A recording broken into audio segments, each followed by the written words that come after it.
Welcome back to my YouTube channel. আশা করি তোমরা সবাই খুব ভালো আছো। গুড মর্নিং তোমাদের সবাইকে। শিঙি মাছের কাঁটা কারা কারা ভেঙেছো আমাকে একটু কমেন্টসে জানিও, কারণ শিঙি মাছের কাঁটা ভাঙা সত্যি খুব মুশকিলের একটা কাজ। কারণ হচ্ছে শিঙি মাছের কাঁটা যদি কাউকে ফুটিয়ে দেয় একবার না, তাহলে অসহ্য যন্ত্রণা। যাদেরকে ফুটিয়েছে তারা অবশ্যই এটা জানো এবং মনেও থাকবে সব সময়, অসহ্য যন্ত্রণা হয়। তো আজকে আমি সেই শিঙি মাছের কাঁটা ভাঙা তোমাদের সাথে শেয়ার করব। তো চলো ব্লগটা শুরু করি। তো একদম সকালবেলা ভাবলাম আজকে পোহা বানাবো। অবশ্যই একটু তেল আমি বেশি করে দিই, পোহাতে একটু তেল লাগে। তো তার সাথে আমি পেঁয়াজ, টমেটো, কাঁচা লঙ্কা, কারি পাতা দিয়েছি বাড়িতেই, আর আমার সর্ষে ফোড়নে দিয়ে দিয়েছিলাম। আর পোহা মানে যে চিড়াটা, এই চিড়া কিন্তু একবার মানে ভিজিয়ে দিলেও সঙ্গে সঙ্গে মানে নরম হয়ে যায়, তাকে কিন্তু অনেকটা টাইম লাগে না। তো ওই জন্য আমি সবসময় মশলাটা বানিয়ে নিয়ে নুন, হলুদ, লঙ্কা গুঁড়ো যেমন লাগে সবটা দিয়ে মশলাটা বানিয়ে নিয়ে তারপরে কিন্তু আমি চিড়েটা জাস্ট মানে ধুয়ে নিই আর সঙ্গে সঙ্গে কড়াতে দিয়ে দিই। তো এই চিড়ের কিন্তু এটাই হচ্ছে কথা, যে এগুলোকে আগে থেকে ভিজিয়ে রাখতে হয় না, সঙ্গে সঙ্গে ধুয়ে নিয়ে জাস্ট এক মিনিটও লাগে না, 1 মিনিটও অনেক সময় দেখি অনেকটা নরম হয়ে যায়। তো তারপরে কড়াটা দিয়ে নাড়াচাড়া করে নিলেই হয়ে গেল। এবার পোহা বেশ সুন্দর লাগে খেতে, কিন্তু পোহার একটা মশলাও আছে, পোহা মশলা বলেই লেখা থাকে। তো আমি পোহা মশলাটাও দিয়ে দিলাম। আমি কিন্তু আগে দিতাম না, তো যখন জানলাম তারপর থেকে আমি দেওয়া শুরু করেছি। বেশ ভালো লাগে খেতে। আগে জানো তো আমি রেডিমেড পোহা বাজার থেকে কিনে নিয়ে এসে কড়াইতে বানাতাম, যখন একদম স্টার্টিংয়ে শুরুতে আমি একদম পারতাম না। তো তারপরে তো শিখে গেছি। আর তোমাদেরকে আগেও একবার শেয়ার করেছিলাম যে ইন্দোরে একটু চিনি দেয়, যেটা মুম্বাইতে কিন্তু চিনি দিতে আমি কাউকে দেখিনি। দেয় কি দেয় না আমি জানি না। তো ইন্দোরে কিন্তু একটু চিনি দেয়, তো সেই জন্য আমি অল্প করে চিনি দিয়ে দিই। আজকে কিন্তু আমি চিনে বাদাম দিইনি। তো এবার পোহার সাথে এরা চানাচুর মিশিয়ে খায়, বেশ ভালো লাগে। আমি অবশ্য চানাচুর মিশিয়ে খাই না। তো যাই হোক, পোহা খাওয়া হয়ে গেল। এবার চলো শিঙি মাছের ব্যাপারে দেখি। তো বাজার থেকে কিনে নিয়ে এসেছিলাম, বেশি নয়। আমি তো মানে বারণই করছিলাম, কারণ শিঙি মাছের কাঁটা ভাঙবে কে? ওই বলে না, বিড়ালের গলায় ঘন্টা বাঁধবে কে? তো ওটাই হচ্ছে কথা, যে শিঙি মাছের কাঁটাটা ভাঙবে কে? জ্যান্ত তো রেখে দিলাম, কিন্তু যখন খাবো তখন কাঁটাটা কে ভাঙবে? তো অনেকগুলোই জানতে ছিল, কড়াতেও দেখালাম। আর এখানটাও আমরা কিন্তু বেশি নিয়ে আসিনি, যেহেতু সাইজে ছোট সেই জন্য অনেকগুলো হয়ে গেছে। তো প্রথমে ভাবছিলাম হয়তো মরে গেছে, কিন্তু না, সবটাই জ্যান্ত আছে। ওরা চুপচাপ শুয়েছিল। আর শিঙি মাছের কাঁটা সত্যিকারে যাদেরকে কাঁটা ফুটিয়েছে তারা অবশ্যই এর মর্ম বুঝবে এবং কোনোদিনও ভুলবে না। তো আমার হাজব্যান্ডই ভাঙে। আর ব্যাপারটা কী জানতো, অনেকেই না ছোটোবেলায় বেশ মাছ টাছ ধরতো, তো তাদের মানে কাঁটা ফুটিয়ে দিলেও অসহ্য যন্ত্রণা হলো, তারপর আবার একটু ওয়া করে আবার ঠিক আছে, মানে আবার যেইকে সেই শুরু হয়ে যায়।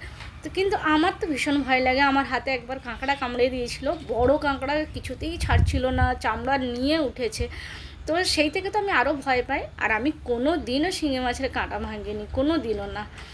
তো এবার ব্যাপারটা হচ্ছে, অনেক সময় কি হয়, একটু নুন দিয়ে রেখে দিলে মাছটা মরে গেলে তারপরেও কিন্তু কাঁটা ভাঙা যায়, তখন কিন্তু অসুবিধে নেই। আর যদি কাঁটাটা জ্যান্ত অবস্থায় ভাঙা হয় তাহলে কিন্তু অনেক মুশকিল আছে। আর শিঙি মাছের ভাজা মানে তেলে যখন আমরা মাছটাকে সাঁতলাই, সেটাও কিন্তু অনেকটা মুশকিল আছে। কেন মুশকিল আছে তোমরা একটু বলে দাও, যারা যারা জানো তেলে ভাজতে গেলে মুশকিলটা কিসের। তো এগুলো একটু ল্যাড়ল্যাড়ে করে। তো আর আমাদের এখানটায় মানে গ্রামের দিকে কী হয়, ছাই দিয়ে বেশ সুন্দরভাবে হয়ে যায়, কাটাও যায়, কোনো অসুবিধা হয় না। কিন্তু আমাদের এখানটায় ওই সুবিধাটা নেই। তো যাই হোক, এবার তোমরা বলো যে শিঙি মাছ তেলে ভাজতে অসুবিধে কিসের। তো তোমাদের সাথে আমি শেয়ার করলাম না মাছ ভাজাটা, কারণটা বলেই দিই, যে শিঙি মাছটা ভাজতে গেলে, আচ্ছা ঠিক আছে পরে বলছি। তো তেল দিয়ে মাছ ভাজার পরে আমি তেল দিয়ে দিয়েছি, তারপরে কালো জিরে দিয়ে দিয়েছি, তারপরে আমি পেঁয়াজ দিয়ে দিলাম। আর আমি আজকে একদম মানে যেহেতু শিঙি মাছটা একদম জ্যান্ত ছিল, তাই আমি একদম হালকা জিরের ঝোল বানাবো। আর হালকা জিরের ঝোল, যেটা নর্মালি ডাক্তাররা খেতে বলে অসুখ করলে, যে হালকা জিরের ঝোল খাবে, তো সেইটা আমার ভীষণ ভীষণ ভীষণ ভালো লাগে। তো ভাবলাম তাহলে আজকেই বানিয়ে নিই। তো পেঁয়াজ দিয়েছিলাম, পেঁয়াজ দেওয়ার পরে আমি আলু দিয়ে দিলাম। যেহেতু আমার কাছে আর কোনো সবজি নেই, তাই আমি আলু দিয়ে, তো এখানটায় সব মশলা রেখেছি, এইটুকুই মশলা দেবো, বেশি নয়। একটু মানে একটা পেঁয়াজের অর্ধেক এখানে কড়াইতে দিয়েছি আর অর্ধেক বেটে দেবো। আর একটু আদা দিয়েছি, টমেটো, তার সাথে একটা কাঁচা লঙ্কা, ব্যাস। তারপরে আলু দিয়ে নুন হলুদ দিয়ে কষিয়ে নেওয়ার পরে একটু ভাজা ভাজা হয়ে গেল, তারপরে উপর থেকে আমি বাটা মশলা দিয়ে দিলাম। আর এর সাথে বেশি কিছু দেবো না, অবশ্যই জিরে দেব আর নুন হলুদ, ব্যাস। জিরেটা তো অবশ্যই, যেহেতু জিরের ঝোল। আর জানো তো মানে ওয়েস্ট বেঙ্গলে আমি অনেক সময় দেখেছি যে অসুখ করলেই ডাক্তাররা বলে জ্যান্ত মাছের হালকা ঝোল, পাতলা ঝোল করে খাও। কিন্তু আমরা বাইরে মানে মুম্বাইতেও দেখেছি বা ইন্দোরেও দেখেছি, অসুখ করলেই বলে সবার আগে যে ননভেজটা বন্ধ করো, মানে টোটালি ননভেজ বন্ধ, সে জ্যান্ত মাছ হোক আর যাই হোক, টোটালি ননভেজটা আগে বন্ধ করে দেয়। কিন্তু ওইটাই আমরা অনেক সময় ভাবি যে আমাদের বলে যে না, হালকা জ্যান্ত মাছের হালকা জিরের ঝোল খাও, আর এদিকে পুরো টোটালি ননভেজটা বন্ধ করে দেয়। তো যাই হোক, মাছ ভেজে রেখেছিলাম। অ্যাকচুয়ালি ব্যাপারটা হচ্ছে শিঙে মাছ ভাজতে গেলে প্রচুর তেল ছিটায়। যারা সবাই জানো তাও বলে দিচ্ছি, যারা এখনও যে দু একজন আছো জানো না, বলে দিই, শিঙি মাছ ভাজতে গেলে অবশ্যই কড়াই ঢাকা দিয়ে ভাজা উচিত, নাহলে কিন্তু পুরো চারিদিকে গায়ে টায়ে চারিদিকে জল মানে তেল পুরো ছিটিয়ে যাবে। এবারে দেখো জলটা মানে ঝোলটা ফুটে উঠেছে। এবার আমি উপর থেকে মাছগুলো দিয়ে দিই। ভাজা মাছ অবশ্যই দেখো ভেজে রেখেছি। তো আমি কুমড়োর ঘন্ট করেছি, আর তার সাথে মাছের জিরের ঝোল, হালকা দেখতে একটু লাল লাল হয়েছে, কিন্তু আমি ঝোলটাও কম রেখেছি। তো খেতে খুব সুন্দর লাগে সত্যিকারে। আমার এরকম হালকা হালকা ঝোলের ব্যাপারটা আমার ভালো লাগে। সে মাটনেরও হালকা ঝোল বা যাই হোক, মোটামুটি একটু লাল লাল আর হালকা ঝোল হবে, এটাই আমার বেশ ভালো লাগে।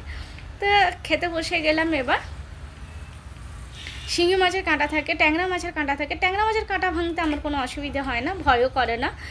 কিন্তু শিঙি মাছটা না যেহেতু জ্যান্ত থাকে, আর নর্মালি খুব একটা তো শিঙি মাছ বাইরে পাওয়া যায় না। আর যদি কখনও ভুল ভবিষ্যতে পাওয়া যায়, তখন আমরা সবসময় চেষ্টা করি যে নিয়ে এসে বাড়িতে রেখে দেবো, জ্যান্ত রেখে দেবো, তাহলে জ্যান্ত থাকবে, অসুবিধে নেই। তো সেটাই চেষ্টা করি, আর সেই জন্যই বেশি ভয় লাগে। আর হাজব্যান্ড যেহেতু ভাঙতে পারে, যদি ভাঙতে না পারতো তাহলে অসুবিধে হতো, যেহেতু সে কাঁটাটা ভাঙতে পারে, তো সেই জন্য সেই সাহসে সেই ভরসায় নিয়ে এসে জ্যান্ত রেখে দিই।